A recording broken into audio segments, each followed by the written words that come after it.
네, 오늘은 혼인잔치 비유의 말씀 두 번째 시간으로 예복을 입지 않은 한 사람은 누구인가 라는 제목으로 은혜를 나눠보도록 하겠습니다. 그리고 이 예복을 입지 않은 이 한 사람을 통해서 우리를 돌아볼 수 있는 그런 시간이 되기를 간절히 바랍니다. 앞서 말씀드렸지만 이 부분을 조금 더 설명을 다시 한번 드리겠습니다. 혼인잔치 비유의 말씀은 임금이 자기 아들을 위하여 혼인잔치를 베풀 때 누구를 청하는 장면입니까? 손님을 청하는 장면입니다. 즉 예수님의 혼인잔치가 열릴 때 그 잔치에 초대받는 사람이 누구인가를 말씀하시는 것에 대한 내용입니다.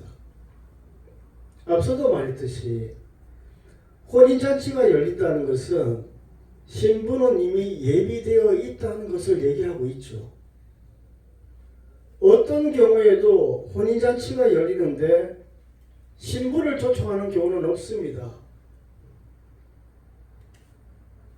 어떤 경우에도 혼인잔치가 열리는데 신부를 데려오기 위해서 급하게 내거리의 길에 가서 악한 자든 선한 자든 상관없이 신부를 청하는 경우는 없지요.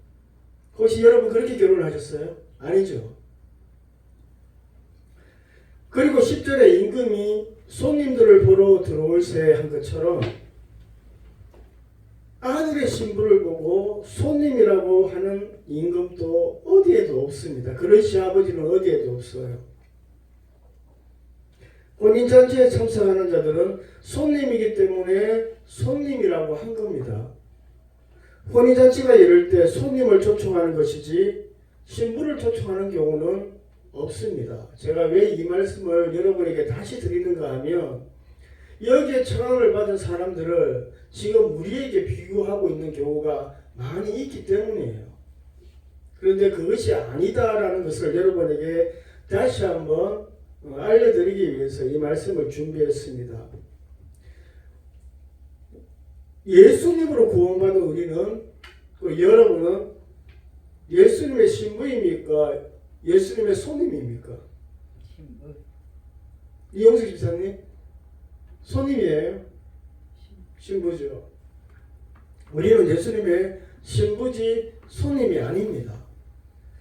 우리는 이방인으로서 구원받은 예수님의 신부이지 손님이 아니에요. 그래서 이 비유의 말씀을 예수님의 신부인 우리에게 적용하는 것은 옳지 않다는 것을 우리는 말씀을 통해서 알 수 있습니다. 우리가 예수님의 비유의 말씀을 잘 읽어보면 무슨 말씀을 하시고자 하신 것인지, 그 말씀을 듣는 대상은 누군지, 누구에게 적용하는지 우리가 누구나 쉽게 알 수 있어요.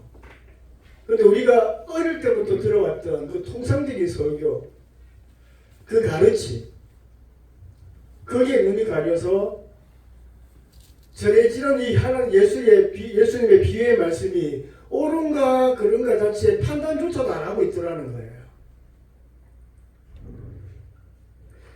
그렇다면 혼인잔치에 청함을 받은 손님은 누군가, 우리 이걸 아는 걸 중요하죠. 여러분, 혼인잔치에 청함을 받은 손님들은 누굽니까? 분명히 우리는 아니에요. 우리는 손님이 아니라 우리는 누구죠? 우리 신부예요. 우리 손님이 아닙니다. 그렇다면 손님은 누굽니까?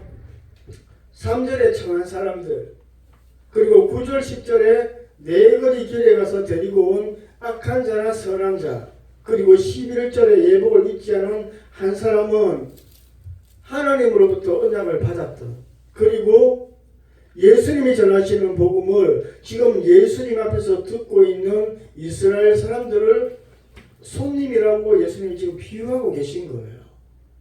우리한테 무작정 적용해서는 안 됩니다. 예수님의 비유의 말씀들이 그런 내용들을 많이 가지고 있어요. 구약의 이스라엘과 신약의 교회는 신분이 분명히 다르다고 여러분에게 말씀을 드렸습니다. 이 부분은 굉장히 중요한 부분이에요.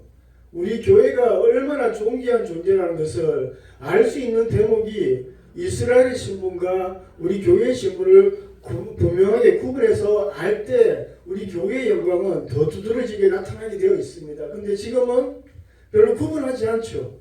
그냥 하나로 보는 경우가 있습니다. 이스라엘은 지금도 예수님을 인정하지 않고 있습니다. 그래서 신부가 될 수 없고 우리 교회와 같을 수가 없습니다. 이 부분에 대해서는 예수님도 세례요한도 계속 증거하고 있어요. 이스라엘과 교회는 다르다는 것을 계속 증거하고 있습니다. 그리고 이스라엘은 예수님이 재림하실 때 비로소 예수님을 알아보고 영접하게 되죠. 그것이 스가랴 12장 10절 말씀입니다. 그리고 그 이스라엘 사람들이 천하왕국에 들어오는 다른 것을 말하는 것이 비유의 말씀이에요. 스가랴 12장 10절 말씀 우리가 너무나 많이 읽었으니까 다시 한번 읽지는 않겠습니다. 이러한 내용들은 지어낸 것이 아니라 성경에서 분명히 밝히고 있는데도 교회와 이스라엘은 다르다 라고 얘기하면 이상하게 생각합니다. 여러분은 어떠세요? 이스라엘과 교회가 좀 다르다고 얘기하면 여러분도 이상하게 느껴지나요? 아니요. 이용석 좀 이상하게 느껴지나요? 이미 전했던 부분이지만 너무나 중요한 내용이기 때문에 오늘 말씀이 앞서서 한 가지 한 번 더 짚어볼 것이 있습니다. 예수님의 신부, 구원받은 교회는 물과 성령으로 거듭난 성도만이 예수님의 신부예요. 이스라엘은 지금도 예수님을 인정하지 않기 때문에 그리고 우둔한 상태로 있기 때문에 우리 교회와 같이 구원받은 성도가 아니에요. 아직은. 그리고 성경에는 분명히 그리스도의 비밀을 이스라엘 즉 다른 세대의 사람이 아닌 이방인에게 나타내셨고 그렇게 하신 이유는 이방인들이 복음으로 말미암아 그리스도 예수 안에서 함께 상속자가 되고 누가? 이방인들이 그리스도 안에서 함께 지체가 되고 그리스도 안에서 함께 약속에 참여하는 자가 되게 하는 것이 하나님의 뜻인데 언제부터? 창세 전부터 그리스도 안에서 정하신 하나님의 뜻이라고 분명히 우리한테 얘기하고 있습니다. 그래서 쉽게 얘기하면 그리스도의 비밀을 주시고자 하신 것은 창세 전부터 하나님의 뜻이 어디에 있었다고요? 우리 이방인들에게 복음을 전해주는 것이 하나님의 뜻이었다는 거예요. 근데 이런 내용들을 잘 모릅니다. 이 말씀을 우리 한번 같이 읽어볼까요? 로마서 11장 25절 형제들아 너희가 스스로 지혜 있다 하면서 이 신비를 너희가 모르기를 내가 원하지 아니하노니 이 신비는 이방인의 충만한 수가 들어오기까지 이스라엘에 더러는 우둔하게 된 것이라. 예, 에베소서 3장 4절에서 6절 그리고 11절도 한번 읽어주시기 바랍니다. 그것을 읽으면 내가 그리스도의 비밀을 깨달은 것을 너희가 알 수 있으리라. 이제 그의 거룩한 사도들과 선지자들에게 성령으로 나타내신 것 같이 다른 세대에서는 사람의 아들들에게 알리지 아니하셨으니 이는 이방인들이 복음으로 말미암아 그리스도 예수 안에서 함께 상속자가 되고 함께 지체가 되고 함께 약속에 참여하는 자가 되고. 예, 11절 말씀을 여러분 주의 깊게 한번 다 같이 한번 보시기 바랍니다. 읽어주세요.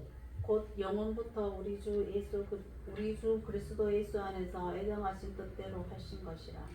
로마서 11장과 에베소서 3장에 보면 이방인들에게 하나님의 복음의 비밀을 알리는 것이 창세 전부터 예수 그리스도 안에 있었던 뜻대로 하신 것이라고 분명히 이한테 얘기하고 계십니다.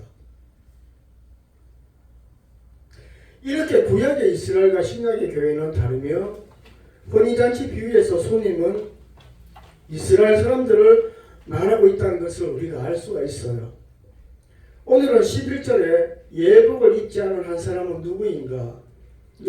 그리고 오늘 말씀을 통해서 우리가 얻어야 하는 교훈은 무엇인가? 이것에 대해서 한번 알아보겠습니다. 우리 본문의 내용은 너무나 잘 아는 내용입니다.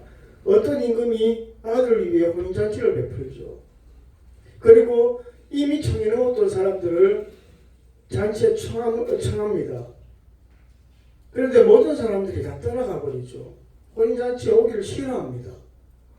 그래서 임금은 다시 다른 종들을 보내어 다시 청해보지만 여전히 사람들은 혼인잔치에 오기를 싫어합니다. 심지어 어떤 일을 벌입니까? 그 임금의 종들을 잡아 죽이기까지 합니다. 그러자 임금은 종들에게 다시 이르기를 혼인잔치는 준비되었으나 청한 사람은 합당치 않으니 내 거리 길에 가서 사람을 만나는 대로 혼인잔치에 참청하여 오라라고 명합니다. 그래서 종들은 내 거리 길에 가서 악한 자나 선한 자나 만나는 대로 다 데리고 와서 혼인잔치에 손님들이 가득 차게 되죠. 그런데 혼인잔치에 청함을 받은 손님들 중에 예복을 입지 않은 한 사람을 보게 됩니다. 임금은 사관들을 시켜 그 사람의 손발을 묶고 바깥 어두운 데 내던지게 하고 거기서 슬피 울며 이를 갈게 함으로 이 비유의 말씀은 끝이 납니다. 혼인잔치에는 그 잔치에 맞는 예복이 필요합니다. 그렇다면 내거리 길에서 혼인잔치에 청함을 받은 이 손님들 중에 예복을 입지 않은 이 한 사람, 결국은 혼인잔치에 참여하지 못하는 이 사람, 그리고 심판을 받게 되는 이 사람은 누구인가 아는 것이 너무나 중요합니다. 그리고 우리에게 교훈이 되는 것을 또 찾아야겠죠. 여기서 우리는 두 가지를 생각해 볼 수가 있습니다. 첫 번째는 청함을 받았다 하는 것은 이스라엘 사람으로서 하나님의 언약을 받은 자라는 것을 얘기해요. 예복을 입었다 하는 것은 예수님이 메시아로 오셨을 때 구주로 영접했다라는 것을 가지고 예복을 입었다라고 하는 거예요. 이것에 대해서 갈라디아 3장 27절에는 그리스도로 옷 입었다라고 표현되어 있습니다. 그런데 예복을 입지 않았다는 것은 메시아에 대한 언약을 받았지만 그리고 초림하신 예수님이 들려주시는 하나님의 말씀을 듣기도 하고 보기도 했지만 그러나 그 예수님을 영접하지 않고 인정하지 않고 예수님을 자기의 마음에 두기를 싫어했다라는 것을 가지고 예복을 입지 않았다라고 말씀하신 겁니다. 그렇다면 이 예복을 입지 않은 사람은 이 사람은 어떤 옷을 입고 있을까요? 지금? 어떤 옷을 입고 있을까요?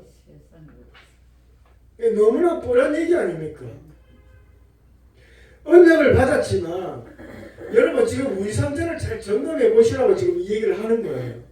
언약을 받고 예수님이 전하시는 말씀을 듣고 보기도 했지만 여전히 심판을 받게 되는 죄악으로 가득한 자기 옷,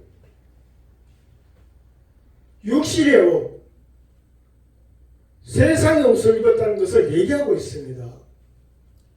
아, 이 사람은 그랬구나 이렇게 생각하는 것이 아니고 나는 지금 누구의 옷을 입고 있는지 무슨 옷을 입고 있는지 생각해 보시라는 거예요. 하나님이 죄를 얼마나 저주하시는지 아십니까? 예수님을 대신 지게 하실 만큼 하나님은 죄를 굉장히 저주하십니다. 말로 표현할 수가 없어요. 그런데 이 땅에 오신 예수님을 보고도 예수님을 영접한 새 옷이 아니라 여전히 그 저주받을 육신의 정욕의 옷, 안목의 정욕의 옷, 이색의 자랑의 옷을 자기 옷으로 삼고 그렇게 입고 왔기 때문에 그 한 사람은 심판받을 수밖에 없었다는 거예요. 또 한 가지 우리가 생각해 볼 것이 있습니다. 12절에 보면은 예복을 입지 않은 한 사람에 대해서 누구라고 합니까? 친구여라고 합니다. 근데 이 친구라는 단어는 굉장한 의미를 가지고 있습니다. 자, 한 가지 물어볼까요? 우리는 예수님의 친구입니까? 친구입니까? 요한복음 15장 13절에서 15절에 보면 실제로 예수님이 제자들에게 친구라고 얘기하고 있습니다. 그리고 친구에게는 아버지께 들은 것을 다 알게 했다라고 표현을 하고 있어요. 그 말씀을 한번 볼까요? 요한복음 15장 13절 15절. 집사님 한번 읽어주세요. 사람이 친구를 위하여 자기 목숨을 버리면 이보다 더 큰 사랑이 없나니 너희는 내가 명하는 대로 행하면 곧 나의 친구라. 이제부터는 너희를 종이라 하지 아니하리니 종은 주인이 하는 것을 알지 못하니라. 너희를 친구라 하였노니 내가 내 아버지께 들은 것을 다 너희에게 알게 하였습니다. 예수님이 말하는 친구의 의미는 뭐냐면 마지막 우리 15절 끝에 말씀, 예수님이 말씀하시는 친구의 의미는 아버지께 들은 것을 다 알려주는 관계예요. 친구라는 것은, 예수님이 친구라고 말씀하신 것은 편하게 말할 수 있는 허물이 없는 사이, 아버지께 들은 것을 숨김없이 다 알게 한 관계, 하나님의 뜻을 다 들은 자, 이것을 가지고 예수님은 친구라는 의미로 친구라는 단어를 사용하셨습니다. 예수님도 가룟유다에게 어떻게 표현했다고요? 친구.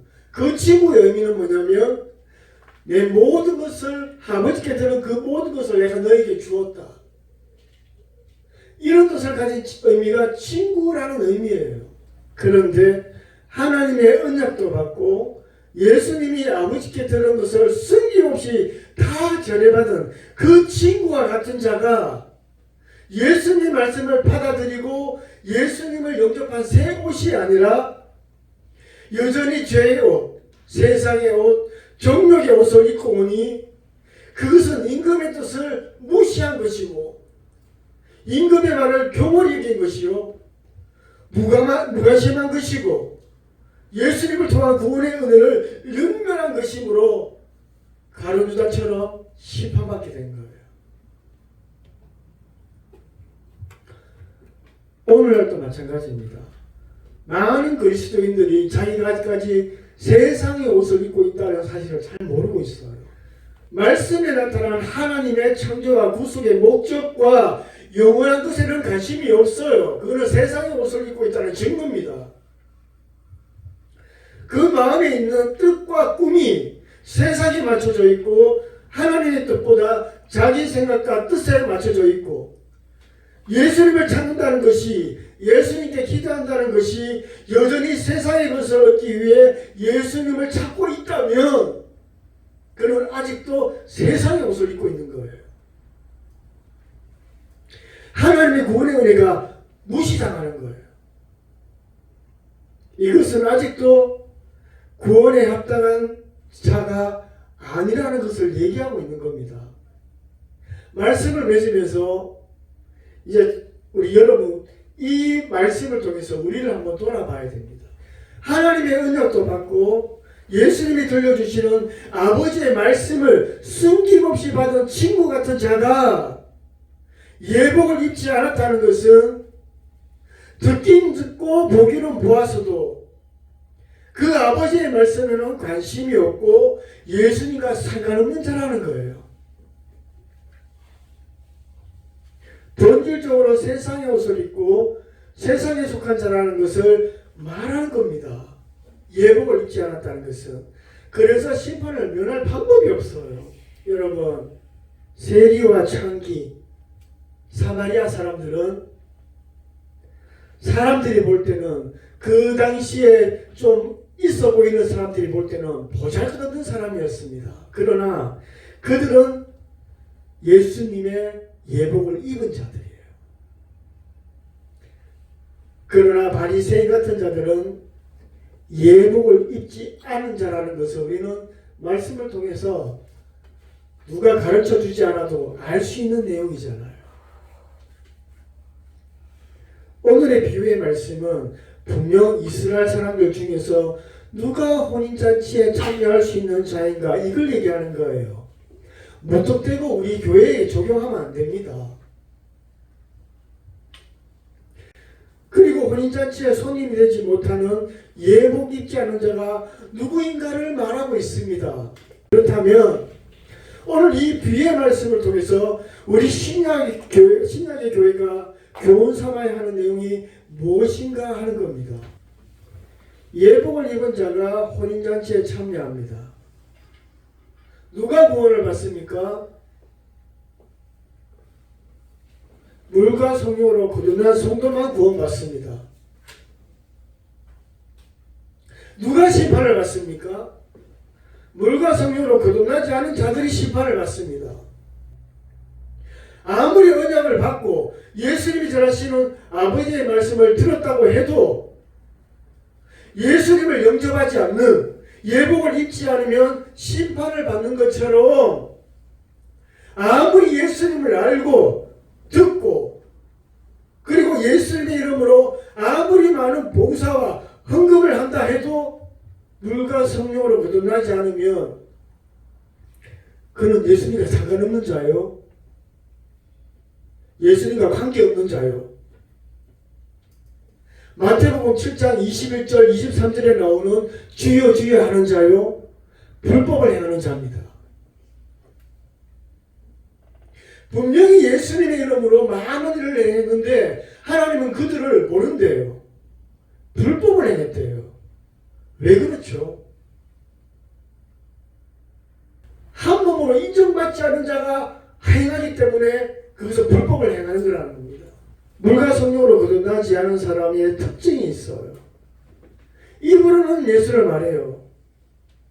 겉으로는 예수님의 옷을 입고 있는 것처럼 보이지만 물과 성령으로 거듭나지 않았기에 결국 입고 있는 옷은 자기 옷이에요. 세상의 옷입니다. 종력의 옷입니다. 명예와 권력의 세상의 옷을 결국은 입고 있습니다. 그래서 물과 성령으로 거듭나지 않은 그런 사람의 신앙의 목적과 방향이 영원한 날에 대한 소망, 예수님의 재림에 대한 소망이 아닌 세상의 것에 목적이 되어 있는 것이 거듭나지 않은 사람들의 특징입니다. 여러분, 저는 이 말씀을 정말 우리가 저뿐만 아니라 여러분들이 정말 깊게 생각해야 됩니다. 마태복음 7장 말씀. 본인도 자기도 예수의 이름으로 많은 일을 행했고요. 자기도 구원받은 줄 알고요. 사람들이 볼 때도 구원받은 줄 알았어요. 그런데 예수님은 모른대요. 그 사람들이 누굴까? 주여 주여 하면서 결국은 불법을 행하는 자라는 이런 결론이 나버린 이 사람들은 도대체 누굴까? 거듭나지 못한 사람들. 예복을 입지 않은 한 사람은 잘못을 하거나 실수를 말하는 것이 아니라, 실수한 것을 말하는 것이 아니라 그 사람의 본질을 말하는 거예요. 우리는 물과 성령으로 거듭난 교회로 본질적으로 성령의 전이 된 사람들입니다. 성령이 전이 되었기 때문에 세상의 옷을 입을 수도 없고 세상의 소망을 가질 수도 없는 존재가 거듭난 존재입니다. 예수님이 부활하시고 나타난 가장 놀라운 사건이 뭡니까? 하나님의 자녀가 되고 성령이 거하시는 전이 되는, 성령을 통해 변화되는 이 사건이 가장 놀라운 사건입니다. 이가 구원받은 참 그리스도인이에요. 오늘날 성령을 통해 새로운 피조물이 되는 이 놀라운 일에 얼마나 집중하고 얼마나 간절한지, 예수님을 아는 것으로, 세례받고 직분받은 것으로, 봉사하고 오랫동안 교회 다닌 것으로 구원을 말해서는 안 돼요. 이 땅에 어떤 목회자도 저 사람이 구원받았는지 안 받았는지 몰라요. 오직 성령만 아시고 예수님만 판단하세요. 예수님이 부활하시고 이 신약의 시작은 성령의 오심으로부터 시작되는데, 이 성령의 일을, 성령의 역사를, 성령의 그 역할을 너무나 희미하게 되어버린 시대가 바로 이 시대입니다. 성령께서 역사하시고 예수님이 판결하시는 그 구원의 그 결과를 세례받았기 때문에 구원받았고 교회 나오기 때문에 구원받았고 헌신하고 봉사하기 때문에 구원받았고 함부로 그렇게 함부로 얘기해서 성도들을 착각에 빠지게 하면 안 됩니다. 얼마나 주여 주여 이름으로 열심히 했는지 그들은 예수님 앞에 너무나 당당했을 겁니다. 구원받을 자로. 근데 아니라는 거예요. 예수님 이름으로 아무리 열심히 헌신 봉사해도 물과 성령으로 거듭나지 않으면 그는 예수님과 상관없을 뿐만 아니라 예수님이 보실 때 예수님 이름을 도용한 불법을 행하는 자예요. 여러분, 우리도 지금 이 자리에서 예배를 드리고 있지만 물과 성령으로 거듭나지 않은 자는 예수님과 상관없는 자예요. 그냥 세례 줘가지고 구원받았다고 하고 직분 감당하지 않고 구원받았다고 하고 그렇게 연결시켜버리면 안 된다는 거예요. 이 부분에 대해서 우리 스스로도 깊이 생각해 보아야 됩니다. 물론 저 자신도 마찬가지고요. 정말 나는 종교인으로 살고 있으면서 착각하고 있지 않는가? 지금까지 구원받았다고 하니까 구원받은 걸로 나는 착각하고 있지 않는가? 이건 우리 인생에 걸린 문제고 영혼이 걸린 문제예요. 나는 정말 예수님이 약속하신 그 성령님이 인도함을 받고 나는 정말 성령의 거하시는 전이 되어 있는가? 여러분, 성령의 전이 된 거듭난 성도는 분명하게 나타난 증거가 있습니다. 세상에 감이 없는 사람이에요. 여러분 어떠세요? 여러분은 예수님을 믿고 있는데 여러분 안에 세상이 정말 없습니까? 물과 성령으로 거듭난 증거가 각자에게 있는지 말씀으로 점검해 봐야 됩니다.